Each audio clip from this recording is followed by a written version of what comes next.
ঈদ শেষ হলেও রয়ে গেছে আনন্দের রেশ। পরিবার বন্ধুদের নিয়ে এখনো মাতোয়ারা ভ্রমণ পিপাসুরা। টানা ছুটির সুযোগে বিশ্বের দীর্ঘতম সমুদ্র সৈকত কক্সবাজার পর্যটকদের পদচারণায় মুখর। সাগরের উত্তাল ঢেউ আর বিস্তীর্ণ বালিয়াড়িতে চলছে আনন্দ উল্লাস। ঘুরতে আসলাম, বালু নিয়ে খেলতেছি, এটা একটা পিরামিড বানিয়ে দিয়েছি বালুর, আনন্দ করতেছি বন্ধু বান্ধব মিলে। বারবার নামতেছি আবার উঠতেছি, এখন শরীর ক্লান্ত হয়ে পড়ছে, এই জন্য আমরা রেস্ট করতেছি আর কি, বালু নিয়ে দুষ্টামি করতেছি।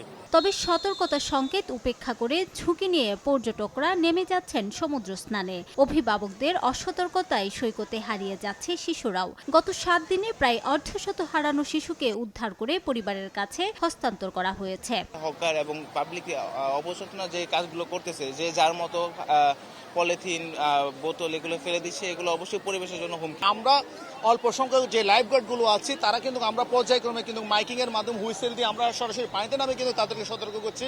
তারা কিন্তু তাদের নিজের জীবনের নিরাপত্তাটা কিন্তু তারা বুঝতে না পারার কারণে হচ্ছে এই দুর্ঘটনাগুলি ঘটছে।